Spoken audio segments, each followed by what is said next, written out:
अस्सलाम वालेकुम। जी दोस्तों, आज कुछ बातें इस वीडियो में करना चाह रहा हूँ जो लोड शेडिंग के हवाले से है। और न जाने कितने मुल्कों ने आजकल बहुत तरक्की किया और हमारे पास अभी तक लोड शेडिंग चल रहा है। लेकिन हम लोग यही सोचते हैं कि सिर्फ लोड शेडिंग यहाँ चल रहा है, बल्कि बांग्लादेश में भी है, बहुत सारे मुल्कों में है, लेकिन यहाँ से थोड़ा कम चल रहा है। वहाँ पर बांग्लादेश में भी लोड शेडिंग होता है, इंडिया में भी होता है, और न जाने और भी कुछ ऐसे मुल्क हैं जो हो सकता है लोड शेडिंग हो, लेकिन यहाँ ज़्यादा हो रहा है। और हम लोग सोचते हैं कि लोड शेडिंग ख़त्म होगा, लेकिन ख़त्म नहीं होगा, क्योंकि यहाँ पर पॉपुलेशन इतना बढ़ गया और लोगों को जब रोज़गार नहीं मिलता है, पॉपुलेशन ऊपर से बढ़ रहा है, तो ये मसाइल शुरू हो जाते हैं। ये मसाइल कैसे शुरू हो जाते हैं? आबादी दिन पर दिन बढ़ता जा रहा है, लोग बेरोज़गार हो रहे हैं, और लोग जो है ना बेरोज़गार की वजह से बिजली का बिल पेमेंट नहीं कर सकते हैं, पे नहीं कर सकते हैं, सॉरी। तो बिजली जब पे नहीं करते हैं तो लोड शेडिंग बढ़ जाता है। लेकिन बिल भी इतना आ रहा है कि लोगों से जो है ना बिल भरा नहीं जाता है। जो लोग जो होते हैं, जो खासकर एजुकेट वाले लोग होते हैं, जो ऑफिसों में काम करते हैं या कुछ बड़े डिपार्टमेंट में काम करते हैं, बड़े सैलरी वाले, वो लोग बिल को जो है ना देते हैं, क्योंकि उन लोग का तनख्वाह जो इतना होता है कि वो लोग अपना तनख्वाह से 25% जो है ना उसकी बिल में चला जाता है, बाकी बचता है 75%। 75% में अगर वो लोग 25% और अपना ये दीगर ज़रूरत में पूरा करें, फिर भी उन लोगों का 50% बैंक में सीवी अकाउंट में जमा होता है। जो बड़े हाई क्वालिटी वाली सैलरी जो लेते हैं, जो मतलब 4 लाख, 3 लाख, 2 लाख, 2.5 लाख से ऊपर, जो उससे नीचे जो तबके के लोग होते हैं, जो 60,000, 80,000 वाले, वो भी जो है ना थोड़ा बहुत बिल देते हैं, लेकिन 40-35 हज़ार वाले बिल नहीं दे सकते हैं। अगर देना चाहें भी थोड़ा थोड़ा करके दे सकते हैं किस्तों पे, क्योंकि बिल ज़्यादा आता है तो फिर उन लोग का जो है ना ये खर्चा पूरा करने के लिए, खाना पीना खाने के लिए, ये सारे पैसे भी साइड में रखना पड़ता है। और बच्चों को स्कूल में लेके जाने के लिए भी ये भी मतलब देना पड़ता है। और भी न जाने क्या क्या ज़रूरत होते हैं लोगों का, तो सारी चीज़ बिल पे नहीं जाता है, तो बिलों को जो है ना थोड़ा थोड़ा करके देते हैं। और कुछ ऐसे भी गरीब हैं जिन लोग के पास कारोबार ही नहीं है, रोज़गार ही नहीं है, बेचारा अपने जो है ना खर्चा कैसा चला रहे हैं, वो पूरा नहीं हो रहा है, तो बिल कहाँ से देंगे? अभी तो लकड़ी का ज़माना भी चला गया। पहले लोग लकड़ी चूल्हे से चलाते थे, आजू बाजू में दुकान थे बहुत सारे लकड़ियों का। अब तो लकड़ियाँ भी बहुत कम हैं, और दूसरी जानिब से जंगलात भी ख़त्म हो रहे हैं, आबादी दिन पर दिन बढ़ता जा रहा है। तो इस तरह ये मसाइल पैदा हो रहा है। पानी का भी जो है ना मसाइल बहुत ज़्यादा है, पानी भी बहुत सारे घरों में जो है ना सही नहीं पहुंच रहा है। ये 1980 में आधा घंटा तक बिजली चला जाता था तो लोग कंप्लेन करते थे, लोग गुस्सा करते थे। उस वक़्त उन लोगों के ज़माने में इतना कंप्लेन का बात नहीं था, लेकिन गुस्सा करते थे कि यार बिजली आधा घंटा क्यों गया। इंतज़ार करते थे, आधा घंटे में फिर बिजली आ जाता था। लेकिन उस ज़माने में दरख्त वगैरह भी बहुत था, जंगलात मंगलात ज़्यादा था, तो मौसम भी अच्छा था, ठंडा था, थोड़ा आबादी कम था ना, तो लोड शेडिंग से भी गुजारा हो जाता था। अभी आबादी बढ़ गया, गर्मी भी ज़्यादा हो गया, हर घर में किचन है और हर जगह में तंदूर, दुकान वगैरह, गैरेज, गाड़ियों का इंजन जो रेडिएटर वगैरह चेक करते हैं, सारे मतलब ये सारी चीज़ें जो है ना गर्मी फैला देते हैं। पहले हमारे ये मलीर में, वो ज़माने का जब बात कर रहा हूँ 1980 का, तो ये पीछे वाला जो साइड से हवा चलता था, तो हम लोगों को गर्मी का टाइम में भी यूँ महसूस हो रहा था कि सर्दी आने वाला है। ये जून जुलाई के टाइम में भी अगर ये साइड से हवा चालू होता था, और समंदर की वाली साइड से जब हवा चालू होता था तो फिर थोड़ा बहुत गर्मी लगता था। अब तो हवा ही नहीं आ रहा इस तरफ से, इतना मतलब ये हो गया, मतलब कवरिंग हो गया ना, घर बहुत बन गया और जंगलात ख़त्म हो गया, इसलिए हवा कम है। और फ़िज़ा तो हम लोगों का अभी आसमानी जो डस्ट बहुत ज़्यादा है, जिसने अगर 3-3 4-4 मंजिल भी जो है ना छत वाला घर बनाया, फिर भी उसकी वो आखिरी जो मंजिल होता है जो ऊपर छत में, वहाँ भी जो है ना मट्टी लगे हुए हैं।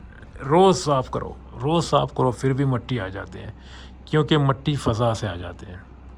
फ़ज़ा में क्यों गंदगी फैल गया कि हमारे इलाके जो है ना कच्चा है, ये मतलब ये जो रोड मोड नहीं है, ज़्यादा कचरा गंदगी ज़्यादा है, तो गाड़ियाँ चलते हैं, मोटर चलते हैं, तो उसी से जो है ना ये डस्ट पैदा हो जाता है।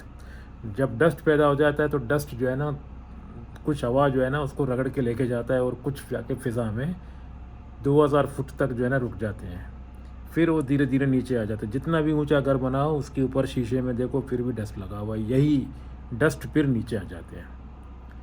तो दोस्तों बात ये है कि अब मैं अपना बात कर रहा हूँ कि मुझे अंदाज़ा हो गया कि पुराना ज़माना कितना अच्छा है और अभी का ज़माना कितना तकलीफ़ है।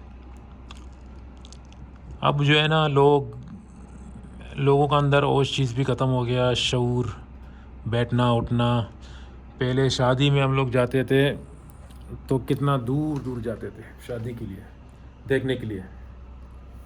कोई जगह में शादी हो रहा है, सब दोस्त इकट्ठा होके मतलब जाते थे।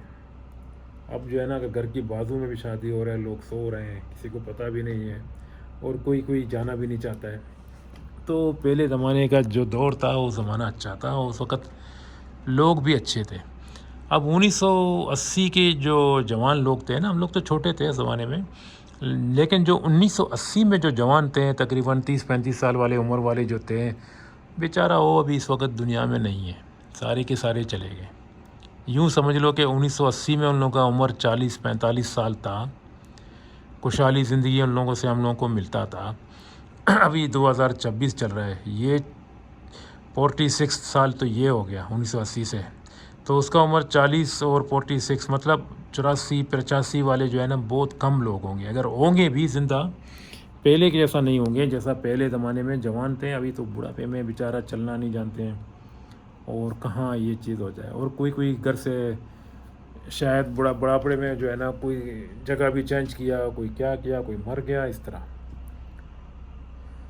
तो दोस्तों ये जो हमारे मुल्कों में निज़ाम, ये की बात लोगों ने पकड़ के रखा है, यार आबादी बढ़ रहा है। आबादी चाइना में तो भी बढ़ रहा है, बहुत सारे मुल्कों में आबादी बढ़ चुका है, लेकिन वो दिन पर दिन ऊपर जा रहे हैं, हम लोग दिन पर दिन नीचे जा रहे हैं।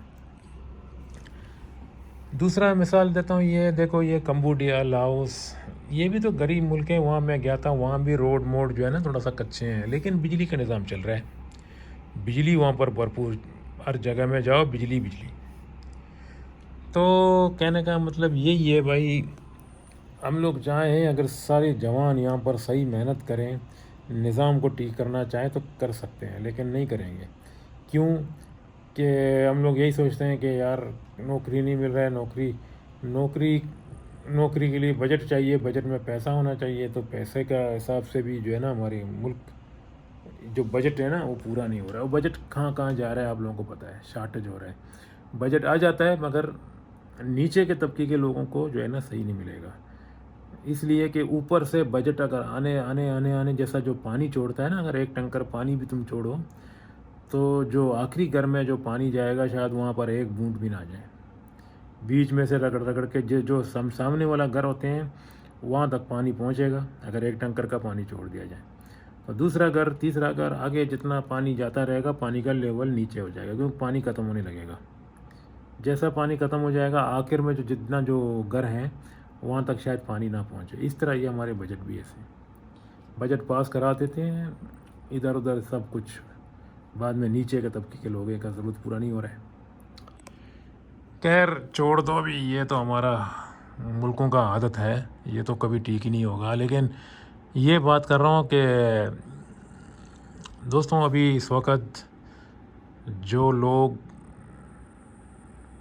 आप लोगों का जो बुज़ुर्ग लोग हैं ना, जैसा बुढ़ापे के जो उम्र वाले हैं, उन लोगों का कदर करो, क्योंकि क्या मालूम आज आप उसको देख रहे, कल आप ना हो या हो ना हो, क्योंकि बहुत सारे लोग चले गए।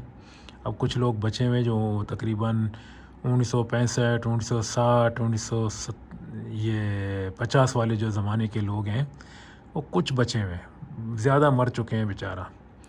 मगर उन लोगों का एहतराम करो, इज़्ज़त करो, क्योंकि हर रात में जो है ना सुबह उठो एक मैयत का दावत। क्यों कि रात में वो बंदे से आपने बात नहीं किया, सुबह उठ के आप उससे क्या बात करोगे, बेचारा मर गया चला गया। इसलिए वो मौका जो है ना बार बार नहीं मिलते हैं।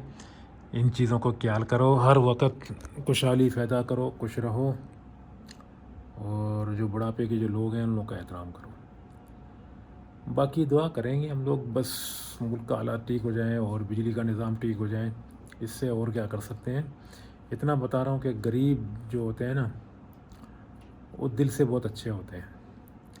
पैसे वाले तो अपने टाइम जो है ना, उन लोगों के पास टाइम बहुत कम होता है, वो हमेशा मोबाइल में बात करते रहते हैं। अगर आप उसके बाजू में बैठा हुआ है वो फिर भी आपको जो है ना रिस्पेक्ट इतना नहीं देगा, अपना मोबाइल में बात कर रहा है ज़्यादा। लेकिन गरीब के पास अगर मोबाइल नहीं है लेकिन उसका दिल देखो आपसे मिलने आएगा, या आप उसके घर में जाएगा मिलने के लिए, आपसे बिल्कुल सही तरीके से बैठेगा, उठेगा, गुफ्तगू करेगा, चाय लेके सामने रखेगा, इतना आपको रिस्पेक्ट देगा। पैसे वाला नहीं, पैसे वाला खुद आके बैठेगा, अपना नौकर को बोलेगा चाय बनाओ, चाय भेजो, फिर आपसे दो बात करेगा, टिटी इसका मोबाइल लग जाएगा घंटी। फिर वो मोबाइल में बात करते करते आप चाहे बल्ले उसके सामने बैठा हुआ है लेकिन वो मोबाइल में मसरूफ़ होगा। जब तक जाएगा फिर बोलेगा हाँ भाई साहब और सुनाओ क्या हाल है, खैरियत है। उसके बाद फिर उसका फिर दूसरा मोबाइल आ जाएगा कोई बंदे का, क्योंकि उसका पास इतना टाइम नहीं है जो आपसे सही तरीके से बात करे। हाँ उसको मोबाइल में बोलेगा सब्र करो मैं थोड़ा, मेरा मेहमान आ गए हैं, फिर वो बंद करेगा, फिर तीसरा कॉल आ जाएगा। इस तरह बड़े लोग ऐसे होते हैं और गरीब लोग अच्छे होते हैं। बाकी मुझे दीजिए इजाज़त, अल्लाह हाफ़िज़, दुआ में याद रखो। और दोस्तों एक रिक्वेस्ट है, मेरा फेसबुक सस्पेंड हो गया, उसके साथ इंस्टाग्राम भी, ये दोनों को जो है ना अभी 177 दिन बाकी है ओपन होने में।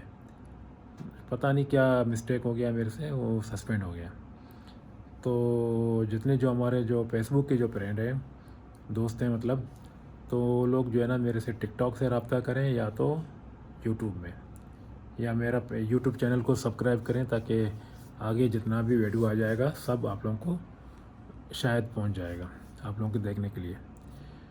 तो बस खुदा हाफ़िज़, दुआ में याद कीजिए। सलाम अलैकुम।